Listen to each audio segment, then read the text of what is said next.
Leonid Toptanov pressed the button, sending the 211 control rods descending into the core. But the reactor was already in an extremely unstable, highly voided state. As the control rods entered the core, their 5-meter graphite displacers went in first, momentarily displacing water at the bottom of the fuel channels. This triggered a massive localized reactivity spike in the lower half of the core. The thermal power surged from 200 megawatts to an estimated 30 gigawatts, nearly 10 times the reactor's design capacity. The intense heat instantly vaporized the remaining coolant, generating a massive pressure front that ruptured the zirconium fuel channels. At approximately 1:23:45 seconds, a violent steam explosion blasted off the 1,000-ton upper biological shield, tearing through the roof of the reactor hull. Seconds later, a second, even larger explosion destroyed the building entirely, ejecting burning graphite and highly radioactive fuel into the night sky. The double blast instantly ruptured the reactor's pressure tubes, shattering the core's internal structure. The physical force of the steam expansion hurled the 1,000-ton upper biological shield, an immense steel lid codenamed Elena, completely sideways, leaving it wedged at a steep angle over the ruined reactor well.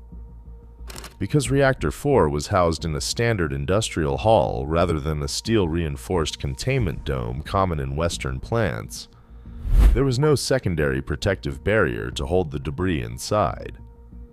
Burning graphite blocks and highly radioactive fission products escaped directly into the open air, carried upward by a rising thermal plume. Yet, inside the control room, the crew remained almost entirely blind to the destruction. The shockwave shattered windows and shook loose plaster from the ceiling, but the instruments they relied on to monitor the core were either destroyed or frozen. Radiation meters pegged at their maximum limits or failed completely, while water flow indicators showed dead dials. To Shift Supervisor Alexander Akimov and Deputy Chief Engineer Anatoly Dyatlov, an exploded reactor was physically impossible under Soviet physics. They assumed the damage came from a localized steam explosion in the cooling tanks, convinced the core remained intact. This fatal misconception would dictate every decision made over the next few hours, leaving them struggling to grasp that Reactor 4 had already ceased to exist. At 1:28 a.m. on the morning of April 26, just 5 minutes after the twin explosions tore through Reactor 4, the first regional firefighters arrived at the scene. They found a conventional battleground. The roof of the turbine hall was ablaze, threatening to spread to the adjacent Reactor 3. This was a hazard they knew how to fight. What they did not know, and what their standard canvas gear offered no protection against, was that they were stepping into an invisible, lethal field of ionizing radiation. Among the early responders was Pripyat firefighter Petro Shavry. Like his colleagues, Shavry had never received training on radiological hazards. To these men, the immediate task was simple: contain the flames. They climbed ladders, hauled heavy hoses, and walked directly onto the ruined roof of the reactor building, surrounded by scattered blocks of burning graphite. Inside the plant, surviving operators and engineers struggled alongside the firefighters. These workers were not mythical caricatures or disposable volunteers. They were ordinary employees attempting to secure their workplace under impossible conditions. Many stayed at their posts to pump cooling water into what they believed was a damaged but intact reactor core, unaware that the core was completely gone.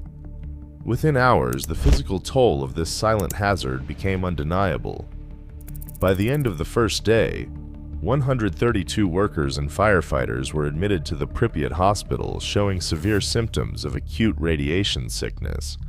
Out of the 600 people present at the site during the initial response, 134 would eventually be diagnosed with acute radiation syndrome. For 28 of them, the exposures would prove fatal within the next 3 months. While hospital wards in Pripyat filled with injured responders, life in the city just 3 kilometers away proceeded as if nothing had happened. Saturday, April 26th, opened as a warm spring day. Children walked to school for morning classes, shoppers queued outside grocery stores, and couples prepared for weekend weddings. From concrete apartment balconies, laundry hung out to dry in the gentle breeze. On the streets, some residents noticed a metallic taste in their mouths and a dry irritation in their throats. But without any timely warning from plant management or municipal leaders, there was no reason to suspect danger. Local police officers had blocked the roads leading out of the city early that morning, yet they stood at their checkpoints without protective gear, telling inquiring citizens that the closures were part of a routine drill.